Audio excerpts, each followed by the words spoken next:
Hey, how's it going? Over a year ago, I decided to make the switch from the Panasonic GH5 up to its full frame equivalent, the Panasonic S5. And I've got quite a few good things to say about it.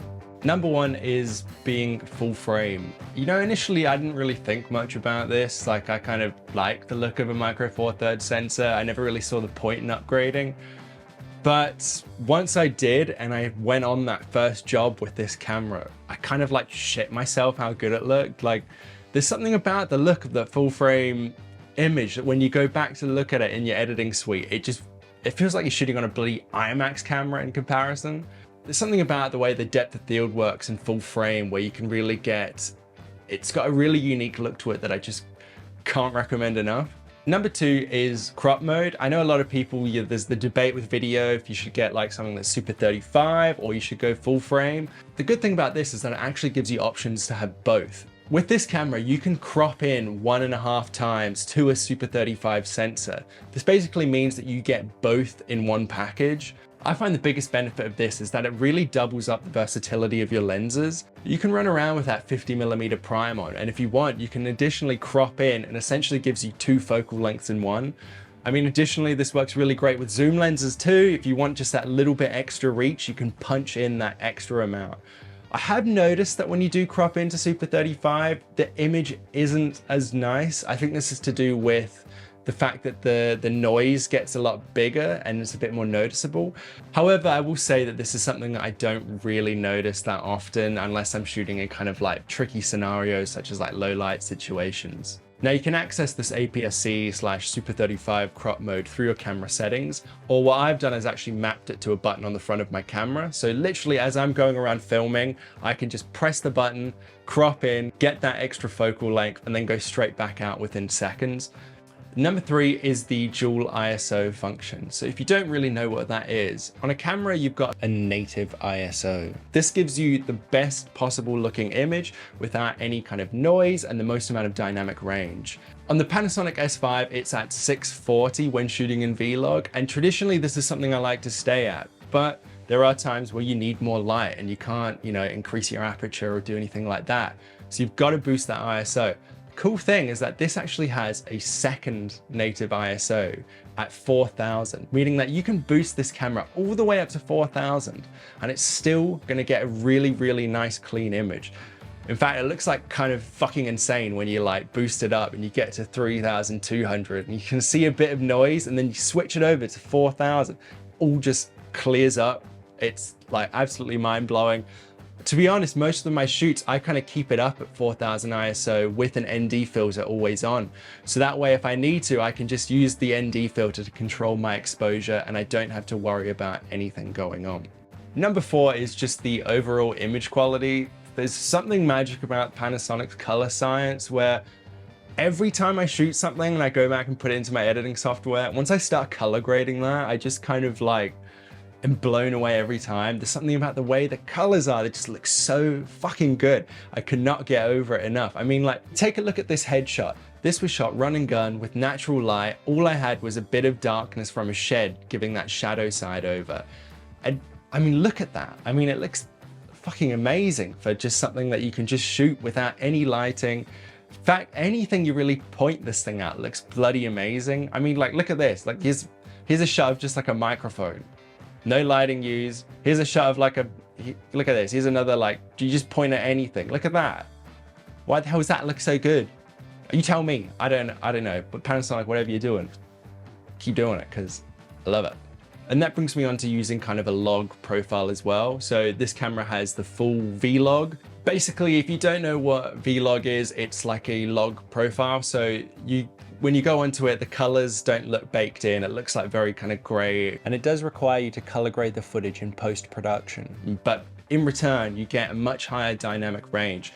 This means you get way more details in your highlights and your shadows than if you were just to shoot in, like, say, natural or standard. Where I find this really helpful is, especially if you're a run and gun videographer and you're shooting outside a lot, it really means that wherever you point it, if something happens, you can save the image and you can pull those details back in.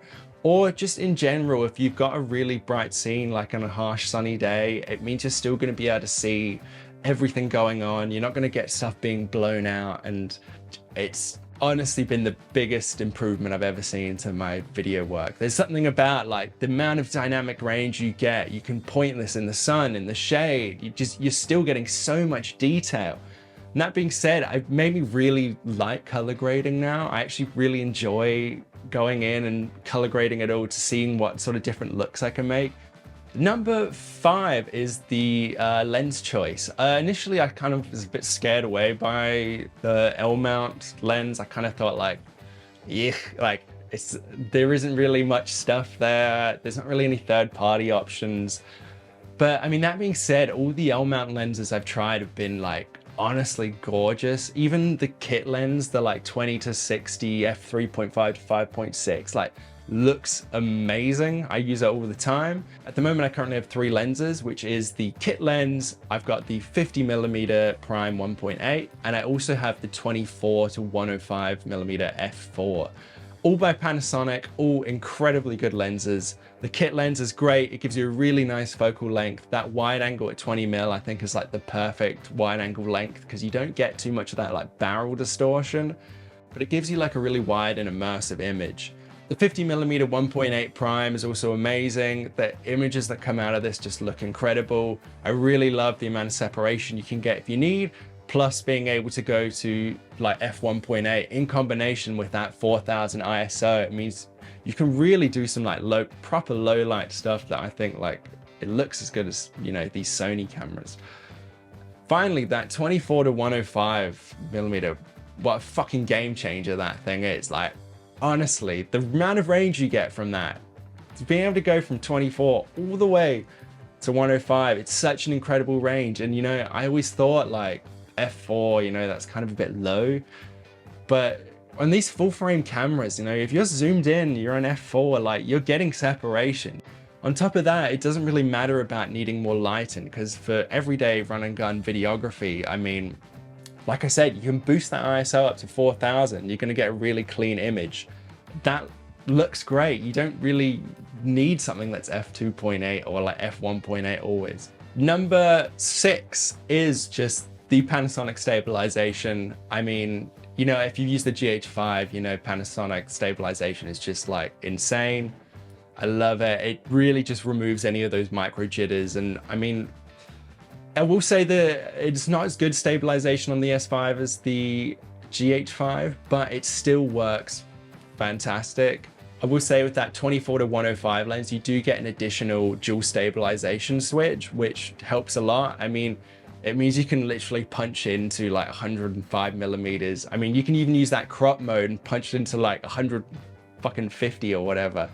You've still got like a nice stable image. Like normally you'd see something and just be like, you know, shaking all over the place. But this, like, you've got something that's usable, which is, honestly, that's what you need. That's like, for run and gun videography, if you don't want to be setting up a tripod everywhere. I want to be going around handheld, and being able to do that is just like the best thing. It keeps me versatile. It means I can go into any situation and I don't have to worry about, you know, how do I set this up? You know, how steady does this need to be? I don't need to worry about micro jitters. I don't need to worry about things looking shaky. Things just like rock solid. And number 7 is also the fact that the fucking thing's a hybrid camera. I mean, I've gone on all about the video functions and how good everything looks, but you know, you can switch this over with one like click to go into photo mode and take really great photos. I do photography gigs with this all the time, and I think it's, you know, it looks great. It's the same color science as the video. I can't complain one bit. And you know, the way these cameras work, they're so customizable. You can set them up any way you want. I've got it so I can just turn one dial that switches me in between 4K video and photos. So if I need to, I can literally do both photos and video all in one day with just one camera, which is kind of mind blowing. Anyways, that's been my video on the Panasonic S5. I mean, overall, I can't recommend it enough. Like, for the money, the image you get out of it is just like so bloody nice. I really highly recommend picking one up just to try it out, even see what you think. Have a play around with like Vlog, and yeah, it's just an amazing camera. Thanks for watching. Definitely going to be making some more videos soon. If there's any types of videos you want to see, do let me know. If you hated the video, just like comment it was shit or something. And yeah, we'll see you next time. Thanks.